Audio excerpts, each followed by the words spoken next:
देखिए, सबसे पहले तो मिलिटेंसी कभी थी ही नहीं और ना कभी हो सकती है। पता नहीं मिलिटेंट किसे कहा जाता है और कौन मिलिटेंट समझते हैं। मिलिटेंट वो होता है जो जिहाद की लड़ाई चल रहा है। पता है कौन सी जिहाद की लड़ाई चल रही है? मासूम कश्मीरियों का खून बहा दिया, 50,000 से ज्यादा कश्मीरियों का लहू बहा है। उन्हें मिलिटेंट कहेंगे या टेररिस्ट कहेंगे? पाकिस्तान के बाड़े के टट्टू हैं। 87 से पहले का कश्मीर एक अमन सुकून वाला कश्मीर था। उसके बाद पूरी कोशिश की आपने इसको फलस्तीन बनाने की, यहाँ पर फलस्तीन बनाने की आपने कोशिश की और उसके बाद आप खुद चले गए लंदन में छुट्टियां बिताने के लिए।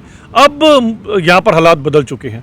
अब जो है वो अमन सुकून काफ़ी हद तक लौट चुका है। इस तरह के दुर्भाग्यपूर्ण बयान जब भी फारूक साहब देते हैं तो अफसोस होता है। तो मैं उनसे ये रिक्वेस्ट करूंगा कि इस तरह के बयान ना दे। आप एक कदावार नेता हैं। तो कश्मीर की बैकबोन क्या है? Tourism industry. वहाँ के लोगों की रोजी रोटी किससे चलती है? इन्हीं टूरिस्ट से चलती है। जब आप इस तरह के दुर्भाग्यपूर्ण बयान दोगे तो अब ये क्या है? ये कोई सलाह है? ये कोई चेतावनी है? कुछ है? ये है क्या? तो साहब जरा अपना दौर भी निकाल कर देख लीजिए और 60-70 साल का पूरा रिकॉर्ड निकाल के देख लीजिए। 50-60 साल का अपना नेशनल कॉन्फ्रेंस का रिकॉर्ड निकाल के बता दीजिए कौन से साल में 2.5 करोड़, उमर साहब आपसे कह रहा हूँ, कौन से साल में 2.5 करोड़ टूरिस्ट आए हैं?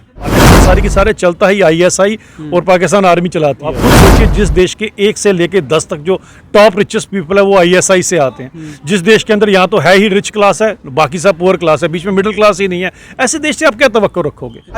DKG इलाके में जिस तरह से मिलिटेंटों की जानिब से एक हमला किया गया, जिसमें सिक्योरिटी फोर्स के 4 जवान शहीद हुए, 3 जख्मी हुए, उसके बाद लगातार राजौरी और पुंछ जिले में जो है इंटरनेट खिदमात को मुअत्तल कर दिया गया है।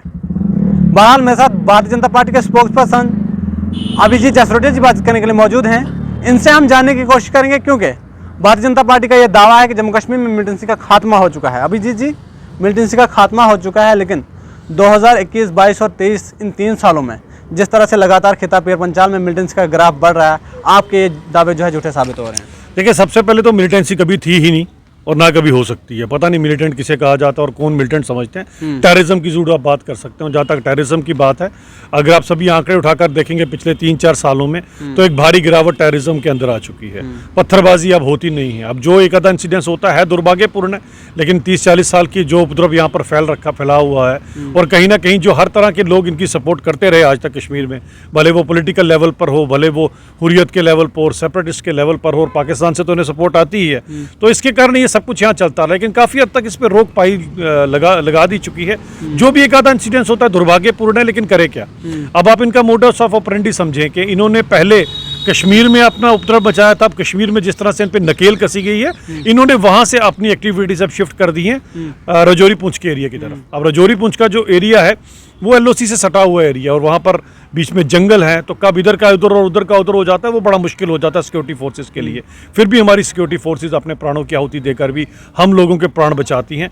इसके लिए हम उन सबके साथ खड़े हैं, उन परिवारों के साथ खड़े हैं जिन्होंने अपने परिवारजन खो दिए हैं। अभिजीत जी, सिक्योरिटी फोर्स के 4 जवान शहीद हुए, 3 जख्मी हुए, लेकिन उसके बाद जब वहाँ के मुकामी लोगों को इन्वेस्टिगेशन के लिए उठाया गया, और जब लोगों को घर से इन्वेस्टिगेशन के लिए उठाया गया, वापस उन्हें लाशें दी गई, और भारतीय जनता पार्टी कह रहे हैं हम जम्मू कश्मीर के लोगों के साथ इंसाफ करेंगे। इस तरह से सिविलियंस को मारकर इंसाफ। देखिए, मैं समझ सकता हूँ जिन लोगों के साथ भी ये हुआ, दुख की बात है। अब कभी कभी ऐसा हो भी जाता है, इसके अंदर समझ सकते हैं, लेकिन पूरी तरह से कानूनी मापदंड के चलते हुए उसके ऊपर कार्रवाई भी हो रही है। ऐसा नहीं है कि किसी को कार्रवाई से कोई क्लीन चिट मिल गई है। पूरी कार्रवाई होगी, इंसाफ होगा, सबको इंसाफ दिया जाएगा, किसके साथ नाइंसाफी नहीं होगी। फारूक अब्दुल्ला ने कहा हम एक मुश्किल दौर से गुजर रहे हैं, अगर इसी तरह के हालात रहे यहाँ पर भी फलस्तीन बन सकता है। देखिए, कितने दुर्भाग्यपूर्ण बयान है। तो मैं यही बात कहना चाहता हूँ कि 87 से पहले का कश्मीर एक अमन सुकून वाला कश्मीर था। उसके बाद पूरी कोशिश की आपने इसको फलस्तीन बनाने की, और यहाँ पर फलस्तीन बनाने की आपने कोशिश की, और उसके बाद आप खुद चले गए लंदन में छुट्टियां बिताने के लिए। अब यहाँ पर हालात बदल चुके हैं। अब जो है वो अमन सुकून काफ़ी हद तक लौट चुका है, लेकिन इस तरह के दुर्भाग्यपूर्ण बयान जब भी फारूक साहब देते हैं तो अफसोस होता है। तो मैं उनसे ये रिक्वेस्ट करूंगा कि इस तरह के बयान ना दे। आप एक कदावार नेता हैं, आपको यहाँ पर एक बड़ी, हर इंसान आपकी बात सुनता है, लेकिन ऐसे बयान ना दे। अभी उनके आप एक बयान देखिए जो टूरिस्ट को लेकर उन्होंने बयान दिए। उन्होंने कहा कि जम्मू कश्मीर में बीजेपी ये दावा करती है कि यहाँ पर करोड़ों टूरिस्ट आए, एक टूरिस्ट को गोली लगेगी, यहाँ पर कोई नहीं आएगा। देखिए, ये तो कितना दुर्भाग्यपूर्ण बयान है। आप एक चीज़ समझिए कि कश्मीर की अगर मैं बात करूं तो कश्मीर की बैकबोन क्या है? Tourism industry. वहाँ के लोगों की रोजी रोटी किससे चलती है? इन्हीं टूरिस्ट से चलती है। जब आप इस तरह के दुर्भाग्यपूर्ण बयान दोगे तो अब ये क्या है? ये कोई सलाह है? ये कोई चेतावनी है? कुछ है? ये है क्या है? इस तरह के बयान नहीं उनको देने चाहिए। आप एक चीज़ समझिए कि पिछले 20-25 साल में पहली बारी जो होटल इंडस्ट्री या टूरिज्म इंडस्ट्री से जुड़े लोग हैं जिन्होंने लोन ले रखे थे आज तक बैंकों से, वो पहली बार किस्तें वापस देने में कामयाब हुए हैं। पहली बार ऐसा हुआ कि नए होटल्स वहाँ पर बन रहे हैं, पहली बार नए शिकारे आ रहे हैं वहाँ पर। ये 20-25 साल के बाद शुरू हुआ।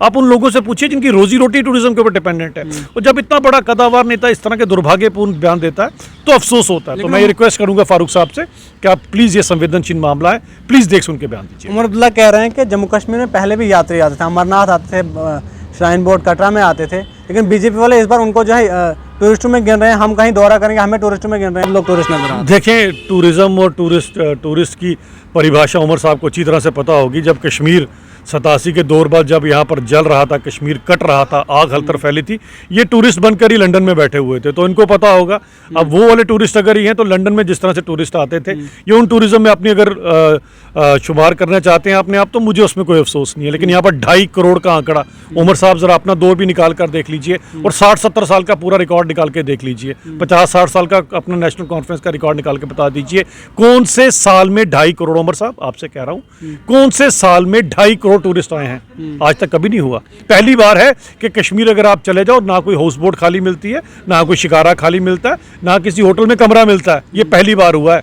तो हम समझते हैं लंदन के टूरिस्ट में और कश्मीर के टूरिज्म में बहुत फ़र्क है। देखें, कोई अपनी जगह पर जो मर्जी बयान देता रहे, हमें उनका भी सोचना चाहिए, चाहे वो फौज के जवान हो, चाहे जम्मू कश्मीर पुलिस के जवान हो। जब उनकी जान चले जाती है तो उनके पूरे परिवार का क्या हाल होता है।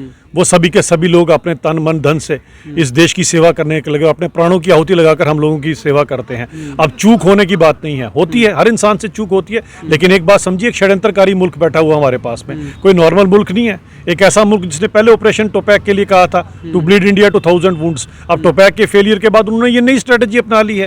अब वो टारगेटेड किलिंग पे आ चुके हैं। जितनी सिक्योरिटी फोर्सेस हैं या पुलिस है, पूरी तरह से अपने दमखम से काम करती है। लेकिन 100% मुझे वो साहब जरा बता दें जिनके आप बयानों की बात कर रहे हैं, उन्हें बताइए 100% फूल प्रूफ कौन सा देश है? किस देश को आप कहते हैं जो 100% टेररिज्म से फूल प्रूफ है? अगर न्यूयॉर्क के ट्विन टावर्स में 2 लोग विमान लेके घुस सकते हैं, जो अपने आप को सो कॉल्ड बहुत बड़ा मुल्क मानता है, तो हिंदुस्तान का क्या है? फिर भी हमारे हिंदुस्तान की फौज और इंटेलिजेंस जो है हमारे को 148 करोड़ लोगों को बचाने में काफ़ी हद तक सक्षम रहती है। मैं सैल्यूट करता हूं उन सब लोगों को जिन्होंने अपने प्राणों की आहुति हम जैसे लोगों के लिए दी और उनके लिए भी दी जो इस तरह के बयान देते हैं। फारूक अब्दुल्ला ये भी कह रहे हैं कि पाकिस्तान के साथ बातचीत के बाद ही जम्मू कश्मीर में अमन का माहौल वापस आ सकता है, और अटल बिहारी वाजपेयी जी ने भी कहा था कि दोस्त बदले जा सकते हैं लेकिन पड़ोसी नहीं बदले जा सकते। फिर ये बीजेपी जो है क्यों पाकिस्तान से बातचीत नहीं करना चाहती? देखिए, सबसे पहले एक ऐसा नापाक मुल्क है जिसका षड्यंत्र ही ये है कि किस तरह से हिंदुस्तान के खिलाफ कोई ना कोई मंसूबा बनाया जाए, कोई ना कोई षड्यंत्र बनाया जाए। ऐसे मुल्क को क्या सबक सिखाना है वो हम अच्छी तरह से जानते हैं। उड़ी और बालाकोट में हमने उन्हें सबक सिखाया है, और जब भी कभी ऐसी जरूरत पड़ेगी तो फिर इन्हें सबक सिखाया जाएगा। पाकिस्तान जैसे कंट्री से बातचीत करने का कोई फायदा नहीं। बातचीत आप किससे करेंगे? आप मुझसे सवाल पूछ रहे हैं, मेरी इंटेंशन है आपको जवाब देने की, तो मैं दूंगा ना। अगर आप किसी षड्यंत्र के चलते, और मेरा मन नहीं आपको जवाब देने का, मैं कैसे आप मेरे से जवाब तो नहीं ले सकते। वो कह रहे हैं नवाज शरीफ तैयार है बात करने के लिए। नहीं, अब नवाज शरीफ बेचारे की उनकी तो खुद की क्या, उनको खुद कौन मानता है वहां पर?